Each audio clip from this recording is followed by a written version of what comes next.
CDG BizCast. I'm your host, Christian Gonzalez, co-owner of Creativity Design Group, a digital marketing firm in Houston, Texas. We are continuing our focus on strengthening small businesses for this new year, and in today's episode we are going to be getting a consumer's perspective on how businesses are serving customers so business owners can take note in order to improve their own service. Areas to be discussed include customer service, digital marketing, and customer satisfaction. Joining me today is my awesome consumer panelist in the United Kingdom, Sara Russell. Welcome back, Sara, and Happy New Year to you. Thank you for joining me once again on another episode of BizCast. Happy New Year to you too, Christian, and Happy New Year to all your listeners. And I'm happy to be here. And I'm happy to have you back on the show, especially for the second episode of this brand new year. We really want to prepare all of our business owners who are listening to have a great 2024, and we are utilizing the first quarter of this new year by producing several episodes that will discuss how they can improve their operations. And in this episode, we wanted to get a consumer's perspective. You being the consumer, we want to get your perspective on how businesses are operating, how well they're doing in terms of how they serve customers. So, with that being said, my first question for you is, as a consumer, what improvements do you want to see done within customer service? So I think the most important thing is to remember that to be polite to the customer. If they come in, they've got an issue, just be polite. That's all people ever want you, just to come in and be polite. I don't want to go into a store where someone is in a mood, had a dodgy customer before, had someone who upset them, and then I've walked in to buy a product and the person behind the counter is very angry, very obnoxious, very pushy, and very not interested in looking after your best interests. So I want to go into a store and have someone, not cheery, not everyone's going to be cheery, but someone who says, "Oh, hello there, how are you?" That's all you want. You don't want anyone to start going off on you. So that's what I expect when I first go into a store, politeness. I'm going around the store, I'm looking at the goods, and I'm going in to find what I want. I don't want people pouncing on me. That's the worst thing anyone can do, is come up to me and pounce on me, because I will turn around and I will go out the door, because I find that pushy. And it's nothing worse, as I said before, than someone who's pushy. So no, I don't want to be pounced on when I get in the store. I want to have a pleasant walk around the store. I might spend £100, £200 in your store. Do you want me just to walk out the door because someone has just pounced on me? No, I don't think you do. So let me walk, let me wander around the store. If I need help, I will find somebody. I will then ask the questions. So on my journey around the store, I will pick up items and things like that. I'd walk around to see people on the shop floor. I want to see people, staff members on the shop floor. I want to see them happy. It's nice to see, having a laugh or a joke would be nice. Not miserable. I mean, be lucky you've got a job. Be thankful you got a job. Be thankful, that your store is still running, because times are hard, as we know, with food shortages and money problems and things like that. So times are hard for everybody. So the fact that you're being paid to just put some stock out or serve a customer and be pleasant is all anyone wants. And, most people, there's a lot of people who unfortunately can't get a job at the moment, which is quite upsetting. But anyway, so because I want to see people who are happy, jolly, and they know what they're talking about on the shop floor. If I'm looking for something, I want someone to say, "Oh, yes, it's over there, madam. Oh, don't worry, I'll take you to there." I don't want you to take me to there, but if you want to, that's nice. So going around the store, you want to see that it's clean and tidy. You don't want to see that it's messy everywhere, because that would put me off. If it's a messy store, that means it's not very hygienic. So anything I buy could be covered in dirt, dust, anything. So, because then when you get your goods and you're quite happy, you've got your goods or whatever, you go to the till, you want to see that the cashier is very helpful, very friendly, and not in a bad mood, because otherwise they'll be throwing your goods down the counter, and that's not a very good sign. You want to look after your staff. If you're a business owner, you want to look after the staff to make sure that they are actually happy when they're serving the customers in this climate of ours at the moment. So Yeah, so I want to have a trouble-free journey around the store if I want to buy my goods. I don't want to have any issues at all. When I get to the checkout, I don't want any issues at all. And then when I leave, I think that was very pleasant. That was nice. That's good.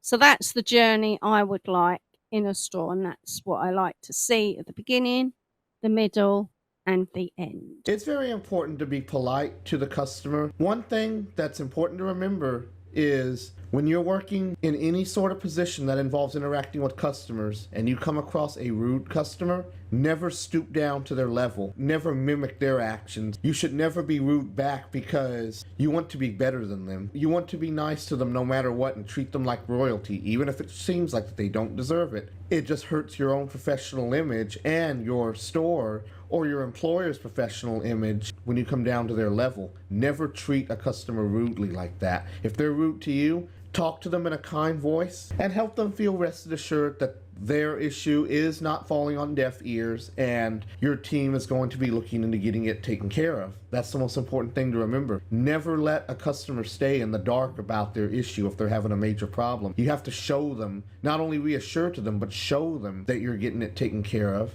But in general, sometimes maybe the customer is not the rude party here. Maybe the employee is. Politeness is very important no matter what, especially if you are a front-end worker. If you are rude to your customers, guess what? They're probably not going to come back to your store, and they might even leave a bad review on Google or whichever platform they like to use, and then they will possibly call the corporate office to report it if they truly felt that they were not treated well. In fact, I'm going to speak as a consumer now because I had an issue a long time ago where I was treated rudely. Here in the US, we have Walgreens, which is one of the largest pharmacy chains in the country, next to CVS, another major pharmacy chain, and there are several locations all over the US, and I happen to live right in between two of them. One day I stopped into one of the locations to pick up a few things that I needed, and I had a coupon. So the first problem when I go into the store is that when I walk in, there's nobody at the checkout counter. So that's okay with me for now because I'm not ready to check out. I still have to grab my items. So I grab my items, I go up to the counter, and there is still nobody there. So I just stand there and wait a few minutes. Eventually the cashier comes up and I say hello to her and she doesn't smile or say anything back. I could already tell she did not want to be there. So then first she tells me to punch in my phone number for the rewards program, which I have and I was gonna do, but before I do that, I remind her that I have a coupon, and then she just snaps. She goes, "Punch in your phone number." And in my mind I'm thinking, wow, she's having a bad day. That was just flat out rude. So I just put it in, and then I try to explain to her again that I have the coupon. She takes the coupon from me, still frowning and upset, and she says, "You know this coupon is not for a discount, it's only to get points on your purchase," which I already knew, but I said okay. The thing is that when she explained that to me, she still explained it in a rather sour tone of voice. So I finished paying. I didn't say anything else to her as I finished paying because I could tell she just didn't feel like talking, not even to say goodbye. So I just took my purchases and left after I checked out, and I didn't say another thing to her. It was just plain rude. And I did call the corporate office. I left a review on Google, a 1-star review complaining about her rudeness. That was pretty much it. I did get a call from the store manager, and they told me that they were going to talk to her. Now, whether or not any action was taken, I'll never know because I never returned to that location after that happened. Well, hopefully she was fired. Exactly, because you cannot treat customers like that. If you're having a bad day, fine, but don't take it out on customers who have nothing to do with your bad day. It doesn't make any sense to be rude to a total stranger just because you're having a bad day, right? But I never returned to that location after that, and chances are I probably will never return because there is another one closer to my house than that one. I only went to that one particular store because I was passing by it. Now, moving on, my next question for you is, what were some of the biggest problems that you saw with retail or any other type of business in general back in 2023? So you've talked about rudeness already and tidiness of stores, but what are some other major problems that you may have seen at retail stores, restaurants, or any other types of businesses in general that you saw in the previous year? And what would you like to see done to fix them? Okay, well, the biggest thing I found was the time when myself and my whole family went out for my brother's birthday. We went to a restaurant here. There's quite a few. They're called the Miller and Carter. They specialise in steaks and things like that, but they do loads of other food, fish and things like that. Anyway, there was a lot of us, probably about 14 of us actually. And it did seem to be a busy day, but none the more for that. The table had been booked for many months, so they knew a big table was coming in. So we went in and they said, "Oh, do you want to order your drinks?" So we ordered our drinks. That took about half an hour for us to get our drinks. We then waited another hour on top of that for our starters. And by this time, everybody is getting pretty annoyed. Even so, we spoke to one of the ladies and said, "Look, we're going to have to speak to your manager." "Where's the manager?" "Oh, I'm afraid he's busy at the moment, but we need to speak to the manager. This is unacceptable." Been an hour and a half already, and we've only just got starters. Anyway, so a lady come back and said, "Oh, we're so sorry, we're understaffed. And we've got so many people to deal with, blah, blah, blah, blah." Anyway, we said, "Look, let's just go. Let's just pay for what we've done and let's just go." And then my brother said, "Well, no, let's give it another 10 minutes or so." So by now it has actually ruined his birthday meal. It's ruined all of our meals because we're now very annoyed. We are very hungry and time is ticking, so it's getting later in the evening. So it's like, what do we do now? Right, okay. So anyway, another lady come over and said, "Right, we're going to be probably about another half an hour." And we said, "We can't wait another half an hour. That means it's been about 2.5 hours waiting for our actual dinner." Anyway, we did wait because we thought, well, we're here now. So we waited. Everything come up. A lot of it was cold, so it had to be sent back. The whole experience was awful. As soon as we all finished our dinner, that was it. We got up and we left. We paid and we left. And we said, we are not going back here anymore. And we didn't. And that's quite a sad thing because, okay, so what I wanted to be done was the manager to be there, come over and said, "Look, we're so sorry. There's a massive delay. Yeah, we've got so many people to do. We've got 2 or 3 big parties. We just can't cope at the moment. We've got not enough staff, blah, blah, blah, blah," and tell the truth. But nobody come over and apologised. Nobody come over and really told us what was going on. So what they needed to do was get more staff. They needed more people who could deal with issues in the restaurant face to face. They needed to be honest, even if they said, "Look, let's give you another round of drinks. You can all have some free drinks. Seeing as you've been waiting 2.5 hours for your dinner, you're being patient, you're still here. Have another round of drinks on us." That would have gone down far better than people just ignoring us, just walking past and everyone going like, "Excuse me." No one's coming. "Excuse me." In the end, I think it was my brother who got up and went over to one of them and said, "What's going on?" So as I say, it was his birthday, so it was a little bit ruined. But as for the normal shop floor, so that's restaurant experience, which was quite bad last year. But the other experience is mainly out of stocks on the shop floor. When you arrive, pick up your goods, you've ordered it online. When you get to the actual store, they haven't got it because the stock figures are wrong.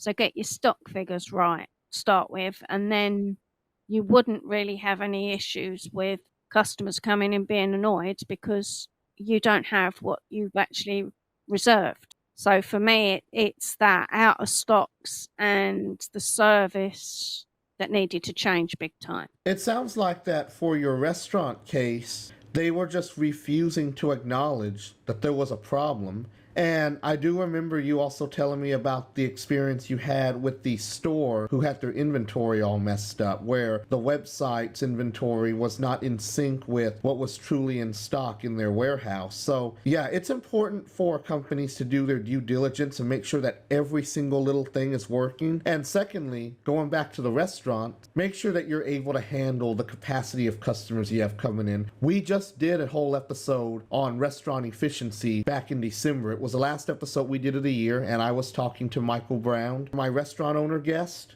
And we talked about issues like this. It is really important to make sure that when the customer leaves, they leave with a smile on their face. Now, it just seems like that efficiency in general is something that a lot of places tend to overlook, and they shouldn't overlook, because that's part of customer service and that can make or break the experience for the customer. I remember one time I had an issue a long time ago. This was back in 2019. I was helping a neighbor with his computer. For some reason, it was not booting up, and we needed some cables to try to get the computer to boot up again. So I went to Best Buy. There is one not far from me, just down the street. I went there, and I ended up going to the store not once, not twice, but 3 times. Unacceptable. The first time I went, I tried to take his computer to the Geek Squad counter to have them look at his computer, and they told me they were booked out and they would not be able to see his computer until next week. And that was a problem because he was waiting on a client job.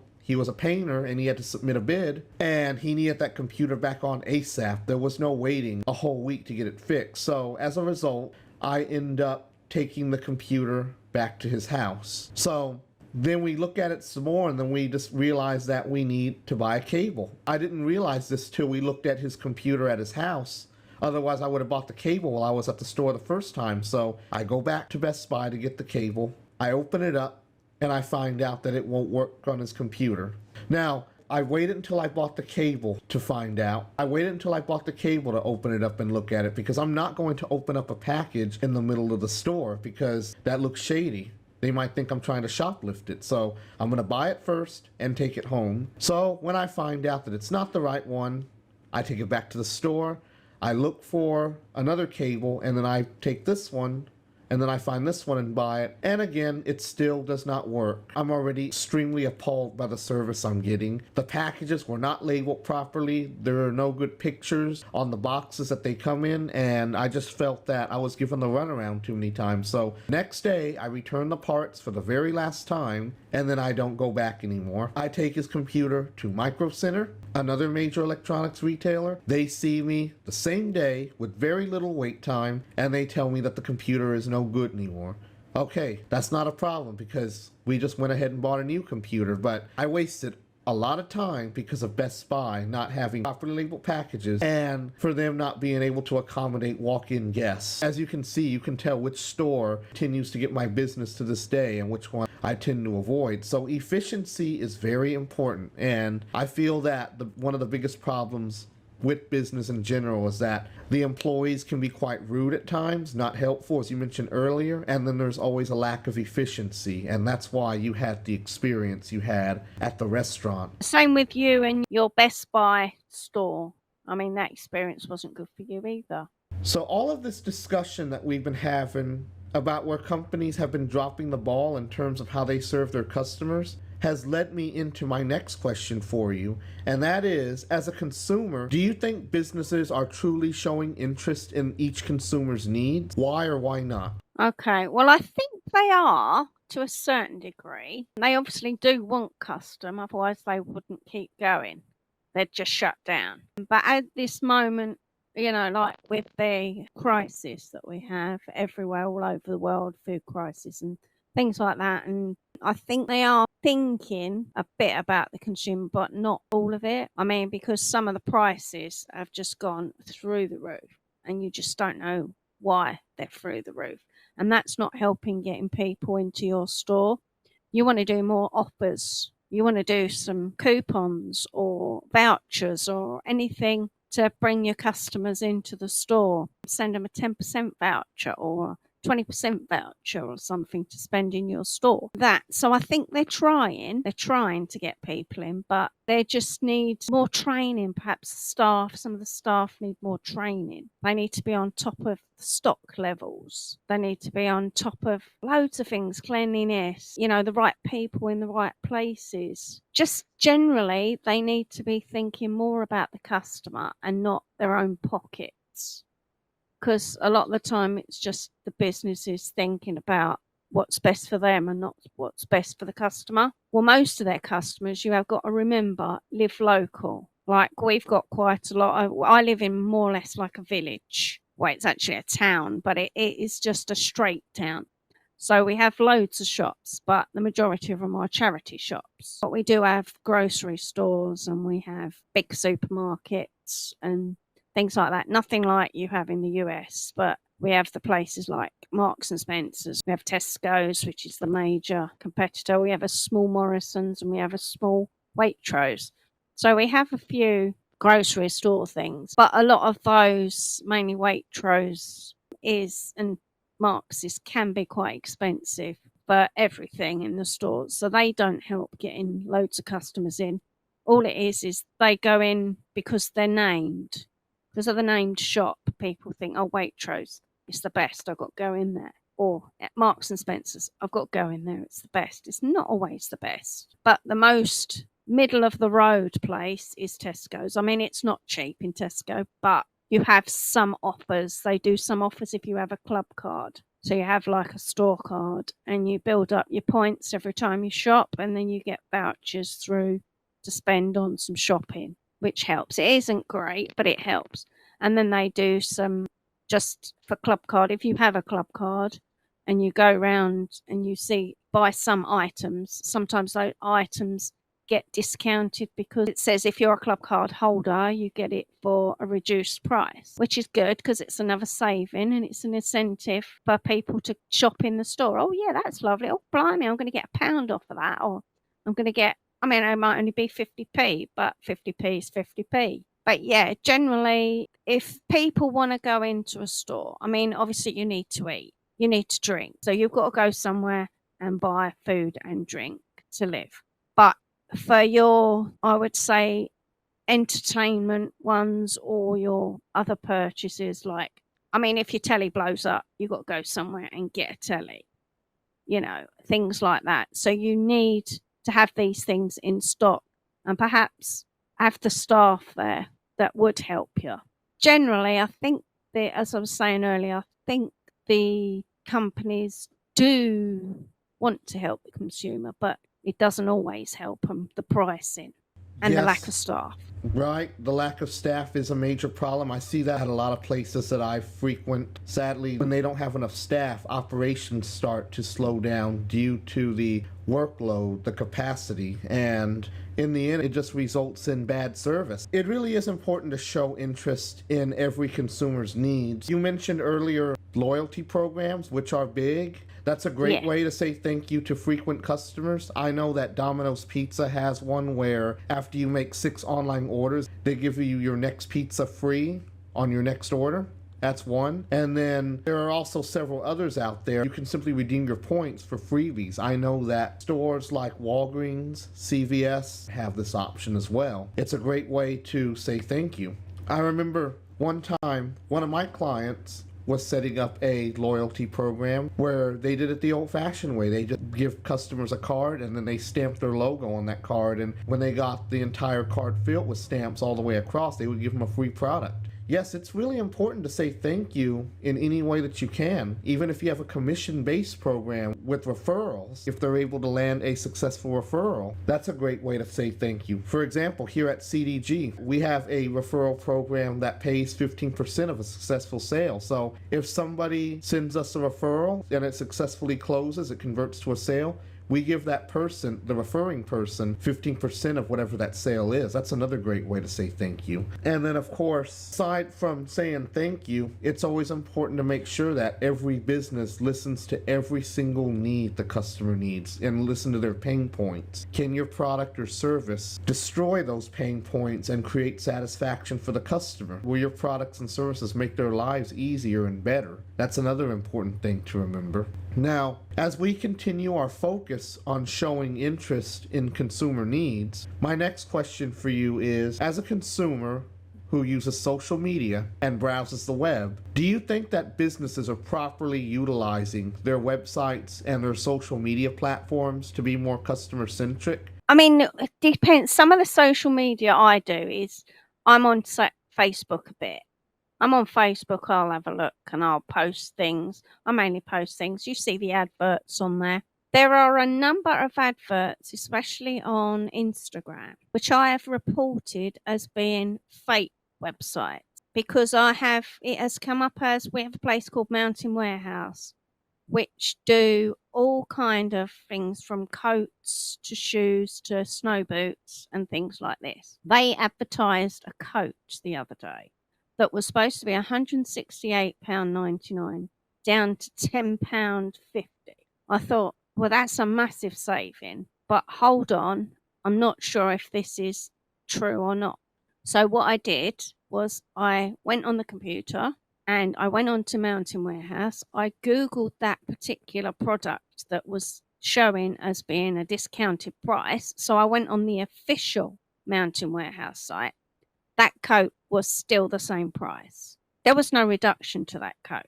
So that was a fake website. So I reported it to Instagram, who then have recently come back to me saying, oh, it's a real website. No, it isn't a real website. And they still keep coming up. There was another one, Sports Direct, we have over here, which again does all sports, manner of sports things, from trainer socks to basketballs to trainers. Everything you think of to do with sports, they do it. There was something on there, I think there was a coat again, and that was showing us it was about £100 and it was now going for about $9.99. So I thought, I'm not sure about this either. So I've Googled Sports Direct. Having looked at what it actually said within the description, it had Sports Direct, but it had sports.direct. Sports Direct don't have a dot within their domain. They don't have that. So anyway, I've gone to Sports Direct, put in that product. No, it's like 20 odd pounds. So it's reduced, but it isn't $9.99. So again, I reported that one.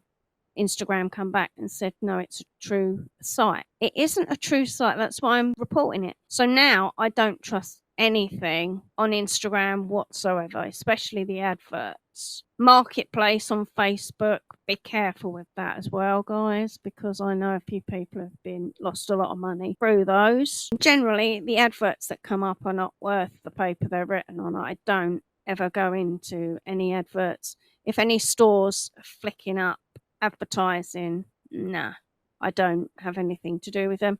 I'll go to the actual site myself and have a look. Yeah, so there's a lot of fake ones out there, so you can't trust everything you see, especially price-wise. They're not giving you a bargain. You don't get nothing in this world for nothing. In terms of legitimate social media pages for real businesses, would you say that they are utilizing them properly? Are they being customer-centric enough? If you go to a Facebook page, let's say for Marks and Spencer's, for example, would you say that they're doing enough to truly make it customer-centric? Are they focused on customer service? Why would you say not on social media?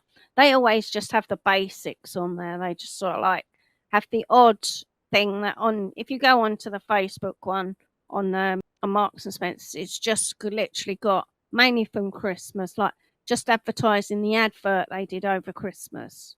They don't ever publish anything like, oh, come into our store, we've got this great deal at the moment, because they don't do deals. So they don't want the customers on the social media there. I think they just think, well, people know who we are anyway, so we don't need to advertise it. So they don't sort of promote themselves on social media. Not in this country. It's not something they do, these sort of stores. I mean, Temu are going mad on Facebook at the moment, which are a Chinese-based company. But other than that, I wouldn't say any of the companies that I've actually looked at that here in the UK that actually are promoting their company as being the best thing since sliced bread. They're not promoting anything. They're just saying, well, people know who we are anyway. I mean, we have a few adverts that are on the telly, and again, they don't really feature anything. Marks and Spencer's, as I say, mainly just do Christmas time, Easter time. I don't tend to do anything other than that, advertising wise. Same with Waitrose, they're the same. Just that people know the name, so if they want to go to the store, that's what they'll do. So they don't actually, I don't think any of those people promote themselves, not on social media. And because these stores like Waitrose, Marks and Spencer's, Tesco's, Asda, and all those type of stores are shopping online anyway, so you can go on and you can order your shopping from them and then they deliver it to your house. But they don't do a promotion thing. you've still got to pay for that service. No, I don't think they'll promote any of their companies. The rule about posting on social media for business is that 80% of posts should be educational. This is how you establish expertise, and 20% of the post should be promotional, because you don't want social media to be nothing but all sales, because that makes you no different than a pushy salesperson at the store, and people don't like to be sold to all the time. And some brands are large enough that they feel that they don't need to post on social media, but that doesn't mean that they shouldn't use it to talk about new products that are coming out, or show influencers using their products to help boost sales, things like that. And then most importantly, it should be used as a customer service tool. If a customer is having an issue and they want to talk to someone, they should be able to send a private message through their Facebook, Instagram, or Twitter pages to a customer service representative monitoring those messages, and then get the assistance they need privately. Agreed, yeah. I think over here we have Messenger. You can actually Messenger, if you've got a problem with something and you can't get through customer services on the phone, you can private message the company, and then someone who is one of the media liaisons actually deals with you. Because I know someone who had an issue with something they bought from Marx's, and they tried to phone head office and no one was answering, so she tried doing the messenger thing to them, and she actually got a reply, and they actually sorted it out. So in that way, they were very helpful. That's a great way to handle customers who have issues. Always have multiple channels of communication. So if you're not available by phone, customers need to be able to contact them through a different channel of communication, like social media. And too many companies out there don't even offer phone support anymore. And when they do, it's very limited. They always try to shove self-help down your throat, especially when you don't need it. When you have a specific problem that cannot be answered with one of their self-help articles, companies need to have a better focus. They need to be able to redirect people to the appropriate parties whenever they are having a specific issue that self-help articles just cannot answer. And we talked about this in previous episodes, where too much AI is bad for customer service. Now, my final question for you is, as we get ready to close out the show,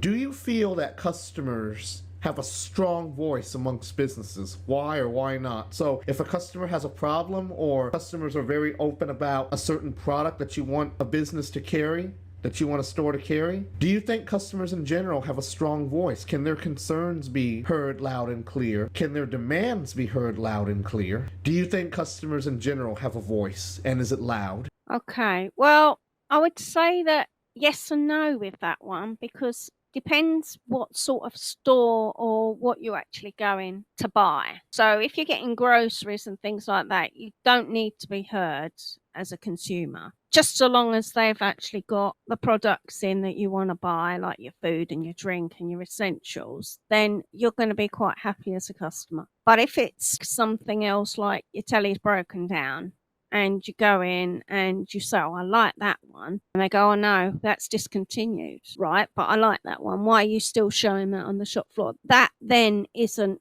customer friendly, and that isn't actually having the stuff there that people want. And you're not actually helping the customer in any way by showing a product that's discontinued. What am I going to buy now? Because that's the one I've just chosen. I've spent an hour looking at all your tellies, and I like this one. And then you're telling me it's discontinued and you can't get any more. Why have you got it on the shop floor in the first place? Why have you not removed it? As soon as you run out of stock, remove it. Put something else in its place, and you won't have a customer then say, oh, I like that telly. So, I mean, yeah, they can help in certain ways, I guess, and then in other ways, not. So, I think, as I say, it is half and half. They've got a long way to go to be on the side of the consumer, I guess. They need to be ready for anyone who comes through that door. They need to be fully staffed. If they're fully staffed, fully shelved, fully stocked, you've got people in the right place and everything else, you're going to meet the customer's needs 100%. If you haven't got all of those things in the pigeonholes, then it's not going to work, and you're going to fail, and you're not benefiting the customer at all, or the consumer, because that consumer will then walk out and then go and see their friend and say, do not go in there. They haven't got anything. Or don't go in there. They're so rude. or, there's many other things that you can say. And the word of mouth is the most powerful thing than pen and paper or typing out a letter or a message or sending an email or anything like that. Word of mouth is the worst thing for breaking a company or making it. That's my final words. That's correct, actually. You're right. I built CDG on word of mouth. If it wasn't for word of mouth marketing, we wouldn't have had any clients the first day we opened our doors. Word of mouth is very powerful, and consumers deserve to have a strong voice because they are what keeps businesses in business. Without customers, there is no business. We're not making any money. It really is up to business owners and management, corporate management, to implement strategies that will keep customers coming back and ensure that their voices are heard. Because if their voices are not heard, then that shows a lack of being customer-centric. Always try to find a way to solve your customers' problems when it seems like that there is no way. Always keep looking. Break your back trying to do so, metaphorically speaking. There are different steps you can take. So for example, going back to what you were just saying about trying to buy a TV, a telly, if they did not have that one particular one in stock because it was discontinued, they could have taken the effort to see if one of their other locations, assuming it was a chain business, had it in stock, and they could have either sent you over there to get it or they could have had it sent over to the store you were at. I've got a fictional example to share. Now, did you ever get to see the Keeping Up Appearances episode, Angel Gabriel Blue? Yeah. You might recall in that episode that Hyacinth wanted the Angel Gabriel Blue countertop for her kitchen. She went down to the showroom where they sold the countertops to go get it, and the salesman told her that they no longer had it because there were very little requests for it, and therefore they took it out of the catalog. So that's it. And then he called the warehouse and discovered that they still had several in stock, so he was able to still fulfill her order. Now, of course, this is fiction. It's a sitcom, but you can see that this is still how real life should have worked. They shouldn't just simply say, it's out of stock, it's discontinued, we're not ordering anymore, we don't have it. No, go the extra mile and check to see if you still have above and any. beyond. Above and beyond, Christian. Exactly. Going above and beyond means doing your homework, doing your due diligence, and as a business owner or an employee working for a business to ensure the customer's needs are met. And in your case, if your salesperson would have done the same thing that Hyacinth's salesperson did, chances are he or she may have discovered that they might have had that discontinued model in the warehouse somewhere or even at one of their other store locations, and you could have went ahead and purchased it. But instead, they lost out. They lost out on money, and assuming that the salesperson was commissioned, they lost out on getting a commission. Exactly. A lot of these commissioned salespeople, most of their paycheck depends on how much they sell each day, so it wouldn't make any sense for them to turn you away when they could have went the extra mile to check to see if they had that one particular TV in stock elsewhere. Exactly. It's very, very important to make sure that customers have a voice. If customers are angry about something, then it's up to corporate management to hear exactly why they're angry and find a solution to their problem. If it's rude customer service, then they need to clean house. They need to let everybody go and hire some friendlier faces. If it's the fact that they're not able to keep up with demand over a product that is hot right now, then they need to work overtime to make sure that they keep it in stock. If customers feel that they're not getting heard because they don't have enough customer service agents involved, then you need to find a way to hire some more customer service agents. People are tired of waiting on hold for endless hours only to find out that they're getting nowhere. People are tired of not having any options available to talk to a live person. Businesses need to quit sending people to self-help articles automatically when they are not going to answer their problems all the time. And you know what's even worse than self-help articles? When businesses don't offer any phone or live support and they just tell you to post on their community forums and let other angry customers try to help you. How in the world does that help you solve your problem when many of these other people's posting on those forums have the exact same problem? So in general, business owners who are looking to improve their operations, you better make absolutely sure that your customers are treated like royalty. They are the kings and queens. They rule.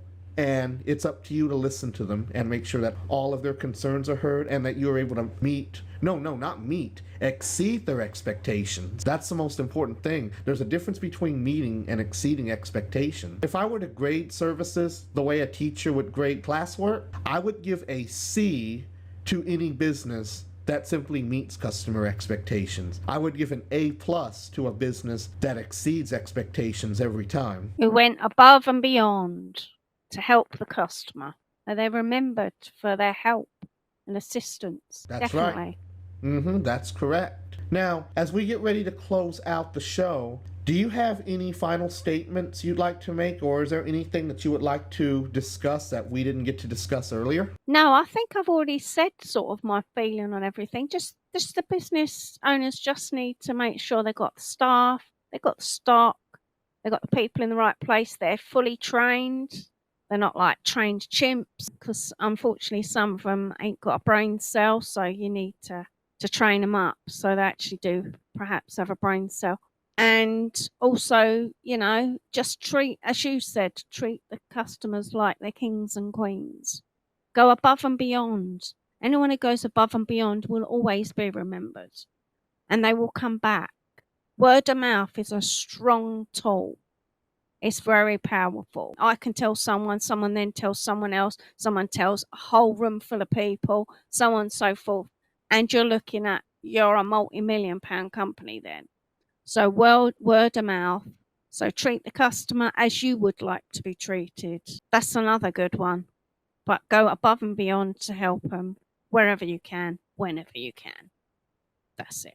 Exactly right. The experience that you provide to your customers will make or break the experience. I'd like to thank you once again, Sara, for being on the show. You provided a lot of great insight. Most welcome, brother. Yes. Most welcome. As a consumer, you have provided a lot of great insight, and I hope that business owners will take all of the advice that you have given to heart. And I was more than happy to use BizCast here as a platform for a consumer like you to have a voice. Thank you once again for being on the show, business owners. I hope that you have learned a lot from this episode and that you will work hard to improve your customer experience strategy and your marketing strategies, and of course, your customer service strategies as we move into 2024. Thanks again, Sara, and I wish you a great day. You're welcome.